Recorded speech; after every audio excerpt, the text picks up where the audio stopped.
اعوذ باللہ من الشیطان الرجیم بسم اللہ الرحمن الرحیم یا ایہا الذین آمنوا لا تلہکم اموالکم ولا اولادکم عن ذکر اللہ ومن يفعل ذلك فأولئك هم الخاسرون وأنفقوا مما رزقناكم من قبل أن يأتي أحدكم الموت فيقول رب لولا أخرتني إلى أجل قريب فأصدق وأكن من الصالحين وَلَن يُؤَخِّرَ اللَّهُ نَفْسًا إِذَا جَاءَ أَجَلُهَا وَاللَّهُ خَبِيرٌ بِمَا تَعْمَلُونَ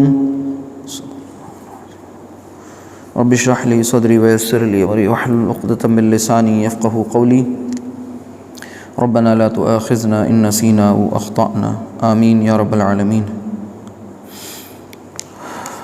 آج کی اس نشست میں سورۃ المنافقون کا دوسرا اور آخری رکوع انشاءاللہ اس کا ہم سب مطالعہ کر رہے ہیں۔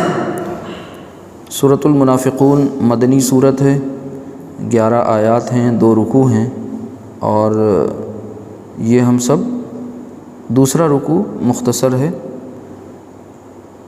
3 آیات پر مشتمل ہے۔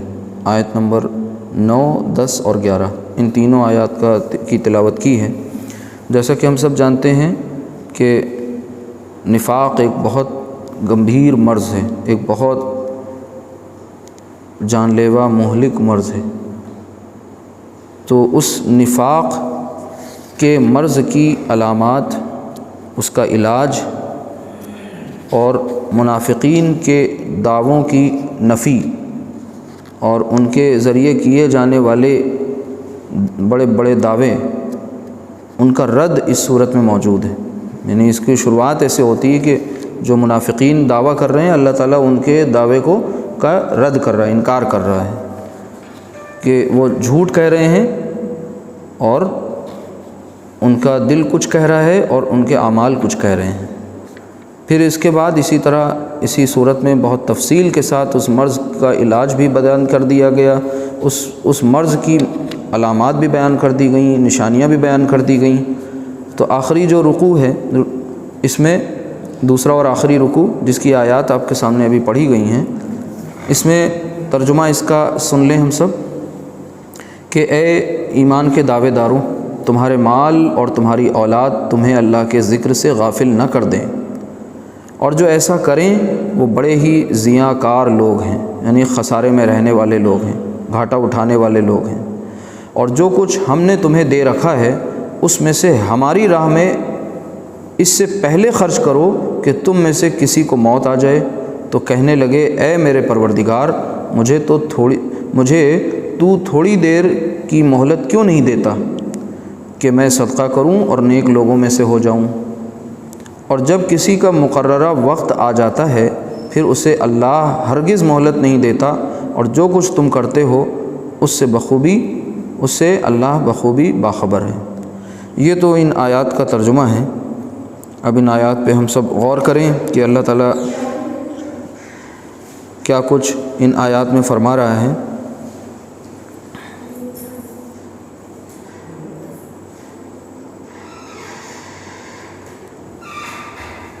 ٹھیک، دیکھیے،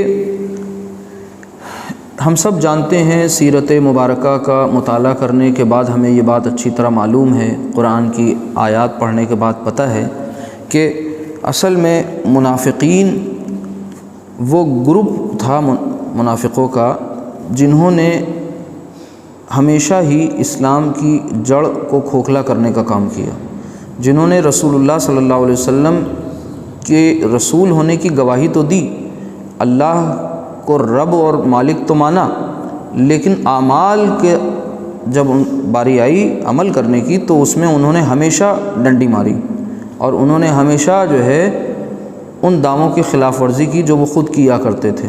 یعنی باقی اس میں بھی یہی کہہ رہے ہیں، قالوا نشہد انک لرسول اللہ، کہ ہم سب یہ کہتے ہیں کہ آپ اللہ کے رسول ہیں۔ اللہ تعالیٰ کہتا ہے نہیں نہیں، جھوٹ بول رہے ہو۔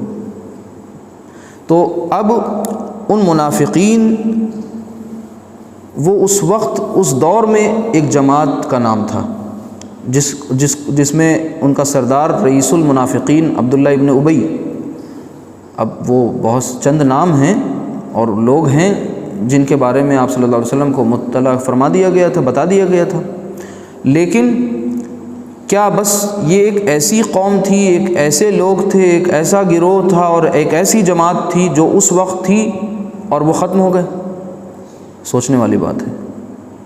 مطلب کیا یہ منافقین وہ تھے جو اب دنیا میں پیدا نہیں ہوں گے؟ کیا یہ منافقین وہ تھے جو دائرہ اسلام سے اس وقت خارج مانے جاتے تھے؟ نہیں. ان کو وہ اپنے آپ کو مسلمان کہتے تھے، مسلمانوں کے ساتھ معاملات تھے، نمازیں ادا کرتے تھے اور سب کچھ ویسے ہی چلتا تھا جیسے آج ہو رہا ہے. لیکن ان کے دل میں ایک مرض تھا، روگ تھا. وہ روگ کس بات کا تھا؟ نفاق کا تھا. نفاق اصل میں نون فا قاف نفقہ سے بنا ہے اور اس کے معنی ایک سرنگ کے، ایسی سرنگ کے ہیں جس کے دو منہ ہوتے ہیں، یعنی ایک طرف سے داخل ہوئے دوسری طرف سے نکل گئے. اب ہوتا کیا ہے کہ ایک طرف سے داخل ہوئے، بیچ میں پہنچے، خطرہ لگا، ریورس گیئر لگایا، بیک کر لیا، یو ٹرن لیا، پیچھے واپس نکل گئے، یا آگے سے جو قریب راستہ ملا ادھر سے نکل گئے. یعنی جب چیلنجز آئے، جب آگے مصائب آئے، جب مطالبات آئے تو وہ کیا کرتے ہیں؟ بھاگ کھڑے ہوتے ہیں. سب سے زیادہ ان کو اوپر جو گراں گزرتی ہے جو بات، وہ یہ ہے کہ ان کو قربانی بہت مشکل لگتی ہے. وقت کی قربانی، مال کی قربانی، جان کی قربانی، یہ ان کے لیے سب سے زیادہ محال ہے. یعنی جیسے ہم لوگ دنیا میں کسی مرض کے بارے میں، یعنی اس کے علامات جانتے ہیں، اس کے سمٹمز معلوم کرتے ہیں، پھر ڈاکٹر بھی یہی کرتا ہے، ان سمٹمز کو اس مریض میں تلاش کرتا ہے. اگر وہ ڈائگنوز ہو گیا تو مرض کی صحیح تشخیص ہو جاتی ہے. یعنی وہ چیزیں اگر دکھ گئیں علامات تو پتہ چل جاتا ہے اچھا یہ مرض ہے، اور مزید وہ جانچیں کرا لیتا ہے. پھر اس مرض کی نشاندہی جب ہو جاتی ہے تو اس کا علاج ہوتا ہے. تو اصل میں وہ ایک مرض تھا اور اس مرض میں مبتلا بہت سے اس دور میں مریض تھے. اب ایسا نہیں ہے کہ وہ مرض جو ہے وہ اب لپت ہو گیا، وہ اب کسی کو ہوگا نہیں، ختم ہو گیا. ایسا نہیں ہے کہ جب وہ مرض ہے تو مریض بھی پائے جائیں گے. تو ہم یہ نہ سمجھا کریں کہ یہ منافقین اصل میں ایک قصہ پارینہ ہے، ایک گزری ہوئی داستان ہے، ایک وہ گروہ، ایک وہ جماعت جو اس دور میں نبی کریم صلی اللہ علیہ وسلم کے راستے میں حائل تھی، آپ صلی اللہ علیہ وسلم کی مخالفت پر بضد تھی، آپ صلی اللہ علیہ وسلم کے راستے میں کانٹے بچھا رہی تھی. اب وہ مخلوق دوبارہ نہیں آئے گی. آج بھی ایمان کے دعوے دار ہیں، اور اگر ہم یہ دیکھیں کہ وہ علامات جو اس وقت منافقین کی تھیں آج وہ ہمارے یہاں، ہماری صفوں میں، ہم لوگوں میں موجود ہیں. اگر ہم اس انداز سے پڑھیں گے تو پھر ہم اپنی اصلاح کر پائیں گے، دوسروں کی اصلاح کی فکر کر پائیں گے. ورنہ کیا ہوگا؟ خوش فہمیوں میں زندگی بسر کریں گے اور اس نفاق جیسے گمبھیر مرض کو پہچان نہیں پائیں گے. یعنی ہمیں یہ جاننا ہوگا کہ آخر یہ نفاق ہے کیا. تو جیسا کہ ہمیں پتہ چلا کہ یہ نفاق جو ہے سب سے بڑی چیز جو ہے وہ ان کے لیے جو دشوار گزار ہے وہ قربانی کی ہے، وہ خرچ کرنے کی ہے. صلاحیت خرچ کرنا، لگانا، مال خرچ کرنا، لگانا، جان، یعنی جان میں سب سے پہلے کیا دیا جاتا ہے؟ وقت. پھر وقت کے ساتھ ساتھ پھر آگے مطالبہ آ جائے جان کا تو وہ بھی دینی پڑتی ہے. تو یہ ساری چیزیں ان کے لیے مشکل تھیں، لیکن ان کو خطاب کس طرح سے کیا جاتا تھا؟ ظاہر سی بات ہے وہ مسلمان ہی سمجھے جاتے تھے قانوناً. ٹھیک ہے، تو اب ہم یہ سوچیں کہ اللہ تعالیٰ کیا کہہ رہا ہے آگے اس دوسرے رکوع میں کہ یا ایھا الذین آمنوا لا تلھکم اموالکم ولا اولادکم عن ذکر اللہ. یعنی اگر یہ باتیں ہم کر لیں تو انشاءاللہ نفاق سے بچ جائیں گے.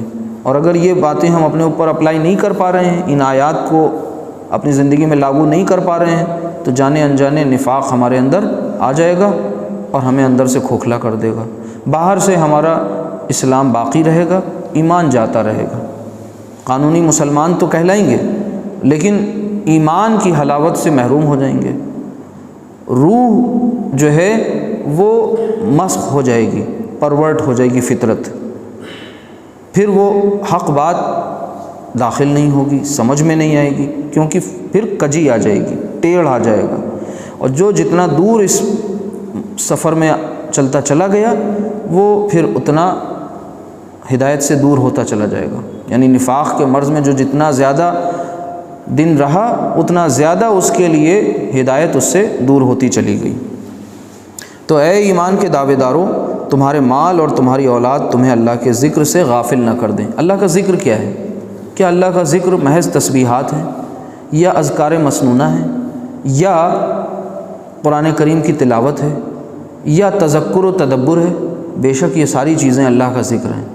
اللہ کا ذکر یعنی اللہ کی یاد، اللہ کی یاد یعنی اللہ کی بات بار بار کرنا، اس کا دھیان لانا، اس کو اپنے تذکرے میں شامل کرنا۔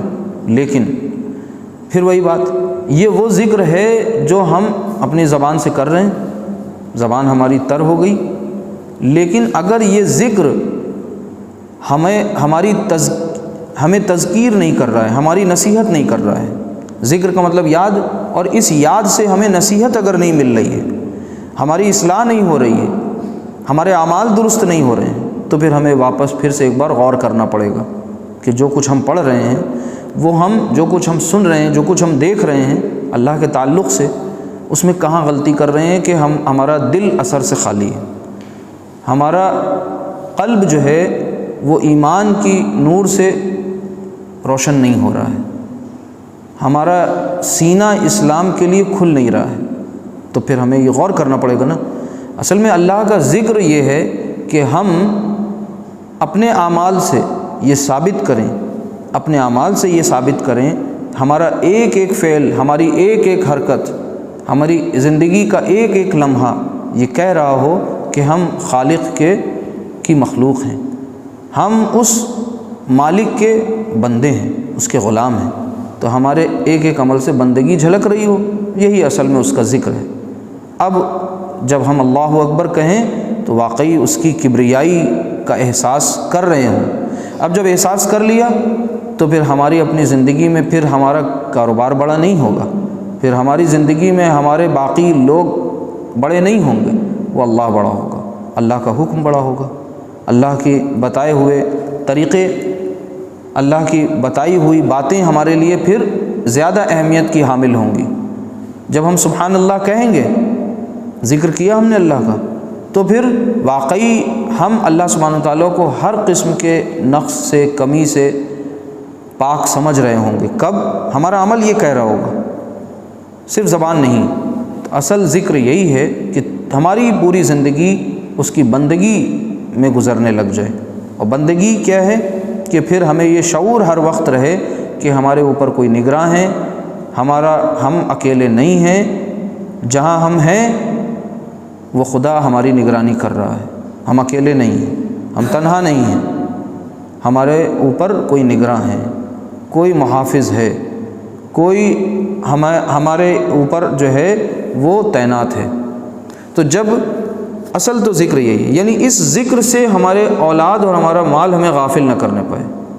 پھر ظاہر سی بات ہے، اولاد کو فتنہ بتایا گیا تھا، آزمائش بتایا گیا تھا، مال کو فتنہ بتایا گیا تھا، آزمائش بتایا گیا تھا۔ انما الاموال والاولادکم فتنہ، تو فتنہ مطلب آزمائش، یعنی ان کے ذریعے تمہیں آزمایا جائے گا کہ تم اللہ کا ذکر کرتے ہو یا نہیں کرتے ہو، یا اس سے غافل ہو گئے ہو۔ یعنی ہم اولاد اور مال میں اگر اتنا رچ بس گئے کہ اس کے ذکر سے، اس کی یاد سے غافل ہو گئے، اس کو بھول گئے، باقی چیزوں کو اپنے اوپر حاوی کر لیا، تو اس کا مطلب کیا ہوا کہ پھر ہم ذکر کہاں کر رہے ہیں؟ بھلے ہم جو ہے مسنون اذکار کتنے ہی کر رہے ہوں، بھلے ہم تسبیحات کتنی ہی پڑھ رہے ہوں، لیکن اگر ہماری زندگی میں یہ لوگ اللہ کے مقابلے میں آڑے آ گئے، مال اور اولاد، تو پھر ہماری زندگی میں اللہ کی یاد نہیں ہے۔ اس کو سوچنا پڑے گا۔ وَمَن يَفْعَلْ ذَلِكَ فَأُولَٰئِكَ هُمُ الْخَاسِرُونَ، اور اگر جو کوئی ایسا کرے گا تو اس نے کیا کیا؟ وہ بہت بڑے خسارے میں پڑ گیا، زیاں کار ہو گئے۔ خسارہ کیسا؟ بھئی اللہ کی یاد سے غافل ہوا، اللہ کے احکامات کو اس نے چھوڑ دیا، اللہ کی بتائے ہوئے راستوں سے وہ پھر گیا، سیدھے راستے سے پھر گیا اور خطوات شیطان پر چلنے لگا، شیطان کے راستوں پہ، تو کیا ہوا؟ اس کا پھر انجام پھر برا ہوا۔ تو اس برے انجام سے بچنے کے لیے اللہ کو یاد رکھنا ہے، اور اللہ کی یاد ظاہری نہیں ہے، قولی نہیں ہے۔ اگر عمل سے خالی ہے تو پھر وہ قولی ذکر، کوئی ذکر کی اہمیت اس کی نہیں ہے۔ بس مسئلہ یہ ہے، ایسا نہیں ہے کہ ہم اللہ اکبر کہہ رہے ہیں تو یہ اللہ کا ذکر نہیں ہے، لیکن اللہ اکبر کہہ رہے ہیں بڑا کوئی اور ہے، تو پھر یہی منافقت ہے، یہی قول و عمل کا تضاد ہے، اسی کو پہچاننا ہے۔ منافقین یہی کرتے تھے، اللہ ایک ہے، اللہ بڑا ہے، رسول صلی اللہ علیہ وسلم کی اتباع لازمی ہے، ان کی بات سننا ضروری ہے، یہ سب وہ کرتے تھے، بڑھ چڑھ کر کے آپ کے مجلسوں میں بیٹھتے بھی تھے، لیکن اس کے بعد کرتے اپنے من کی تھی۔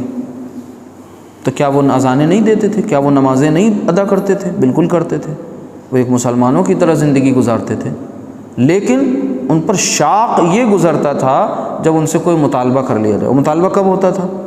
ظاہر سی بات ہے، کسی محاذ پر پہنچنا ہے اپنے مال کو لے کے، اپنی جان کو لے کر کے، تو یہ ان کو اوپر بہت بڑا بوجھ ہوتا تھا کہ ان کو کیا ہو گیا ہے، معاذ اللہ ان کا دماغ خراب ہو گیا ہے، حالات نہیں دیکھ رہے ہیں، اپنی قوت کو نہیں سمجھ رہے ہیں کتنے ہیں، نفری قوت نہیں دیکھ رہے ہیں کتنے افراد ہیں، اور یہ کہہ رہے ہیں چلو بھائی۔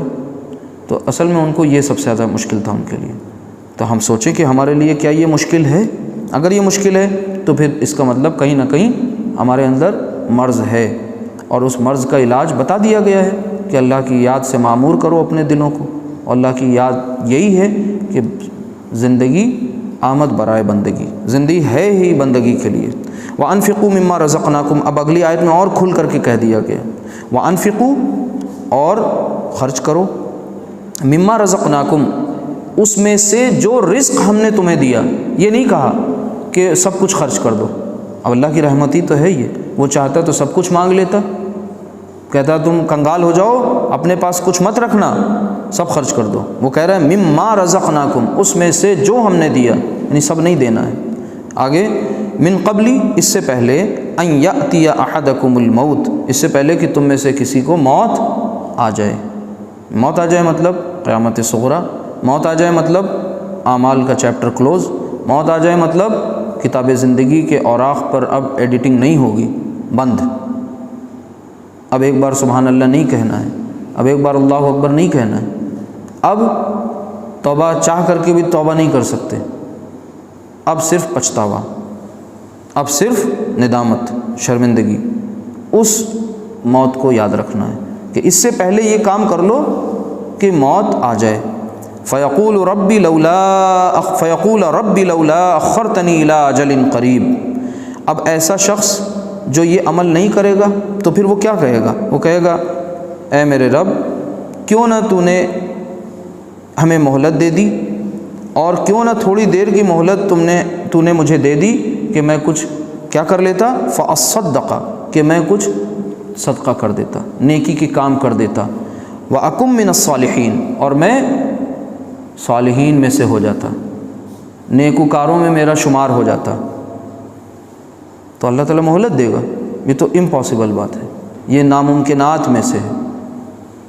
یعنی وہ عقل جو آج کام آنی چاہیے، جو شعور آج بیدار ہونا چاہیے، وہ وہاں جا کے ہو رہا ہے، تو اب تو کوئی فائدہ ہی نہیں ہے۔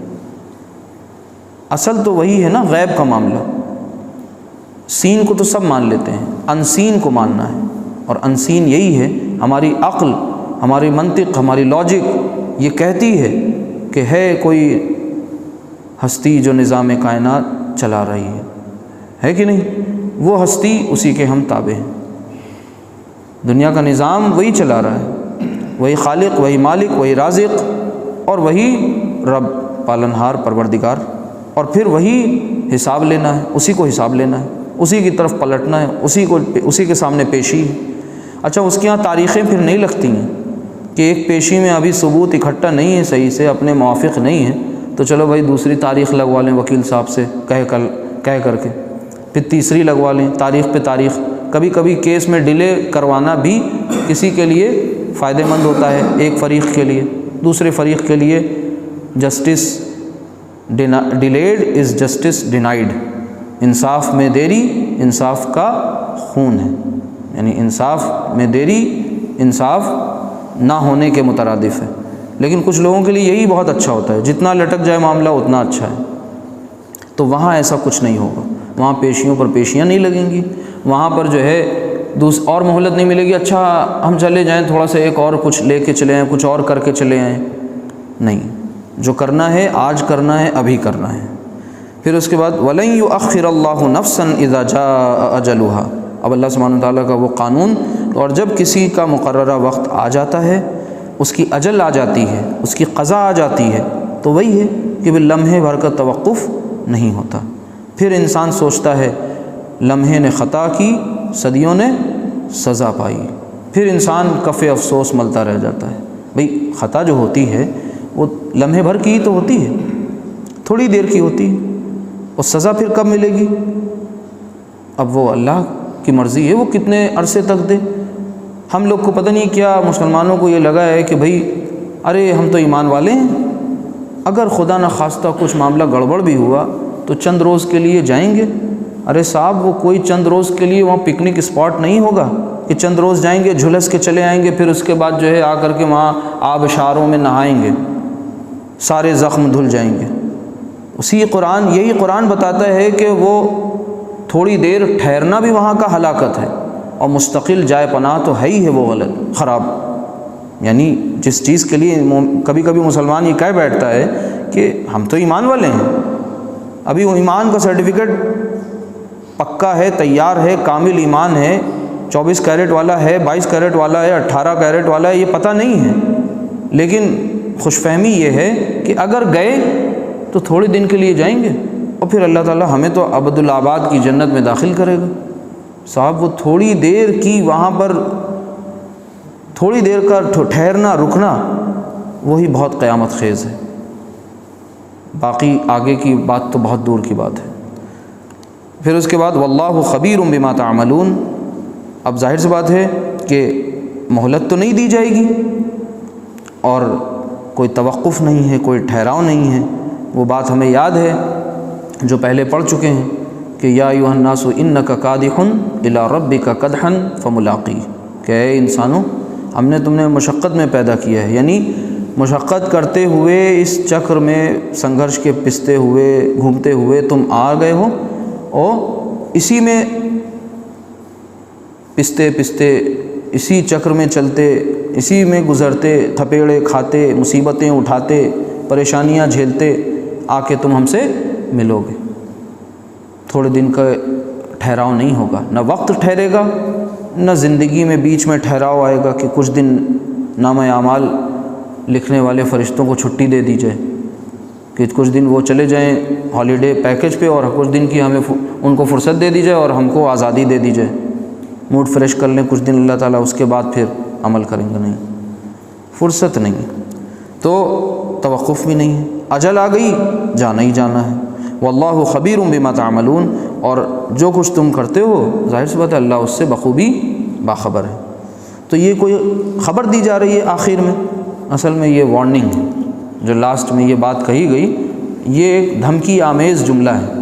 واللہ خبیر بما تعملون، تم کیا سمجھتے ہو؟ ساری باتیں سننے کے بعد تم یہی تو سوچ رہے ہو ابھی گھر جائیں گے اور پھر وہی روز کا گردش لیل و نہار، وہی معاملہ، وہی پرانی ریت، وہی پرانا حساب کتاب، اسی میں رمے ہوئے، اسی میں کسے ہوئے، اسی ادھیڑ بن میں دنیا کی، اسی اجلت میں، اسی پریشانی میں، مصیبت میں، سب اسی میں چل رہا ہے معاملہ۔ تو کیا ہے، اللہ تعالیٰ باخبر ہے کہ تمہارے سینوں میں کیا کچھ چل رہا ہے اس وقت، پلاننگ کیا ہو رہی ہے، کیا کرنا ہے کیا نہیں کرنا ہے، وہ علیم بذات الصدور ہے، اس دلوں کا حال، سینوں کا حال بخوبی جاننے والا ہے۔ تو یہ وہ آیات تھیں سورۃ المنافقون میں کہ ہم پورا قرآن پڑھ لیں تو یہ تین آیات ہمارے لیے پھر پڑھنی ہے اس وقت آخری ٹائم۔ کیوں؟ کیونکہ سب کچھ جان گئے، سب کچھ سمجھ گئے، سب کچھ پتہ چل گیا، رسول کو مان لیا، اللہ کو مان لیا، آخرت کو مان لیا، سب کچھ جان لیا۔ اس کے بعد اب زنگ لگا ہوا ہے نا، عمل ہو نہیں رہا ہے۔ کیوں نہیں ہو رہا ہے؟ مال اور اولاد کی آزمائش میں، فیل ہوئے جا رہے ہیں۔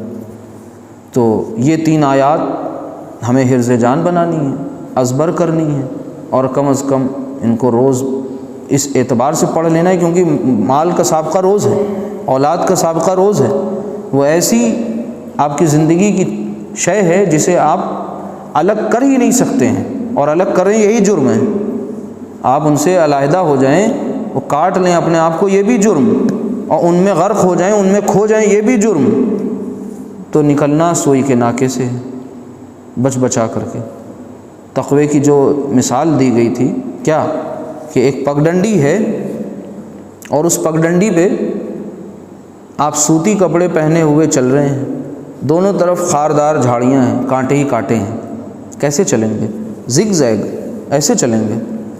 نہیں، سیدھے چلیں گے دامن کو سمیٹ کے بچاتے ہوئے کہ کہیں اگر کانٹا ایک لگا تو پورا کا پورا کرتا چاک ہو جائے گا۔ جتنا زیادہ کانٹے لگیں گے اتنے زیادہ پھنستے چلے جائیں گے، پھر چھڑانے میں خود بھی زخمی ہو جائیں گے۔ تو کیا کریں گے؟ دامن بچاتے ہوئے چلیں گے، اس کے علاوہ کوئی راستہ بھی نہیں ہے، اسی پگڈنڈی پہ چلنا ہے۔ تو بس ٹھیک وہی مثال اس دنیا کی بھی ہے، ترک بھی نہیں کرنی ہے دنیا، چھوڑنا بھی نہیں ہے، امتحان اسی میں ہے، اختیار کر کے امتحان دینا ہے۔ ترک کر دیا تو امتحان کیسا؟ تو ترک بھی نہیں کرنا، غرق بھی نہیں ہونا ہے، اور اختیار بھی کرنا ہے۔ اب مشکل ہو گیا نہیں امتحان؟ اس لیے یاد رکھنا ہے ان آیات کو، اور اللہ سبحانہ و تعالیٰ کی یاد دل میں بسائے رکھنی ہے، اور وہ یاد جو عمل کی طرف ہمیں راغب کرے، عمل کی طرف ہمیں رغبت دلائے۔ اعمال ہوں درست، صحیح، کاؤنٹیبل اعمال جو کاؤنٹ کیے جائیں۔ اللہ سبحانہ و تعالیٰ ہم سب کو عمل کی توفیق عطا فرمائے۔ سبحانک اللہم و بحمدک، اشہد ان لا الہ الا انت، استغفرک و اتوب الیک۔ السلام علیکم۔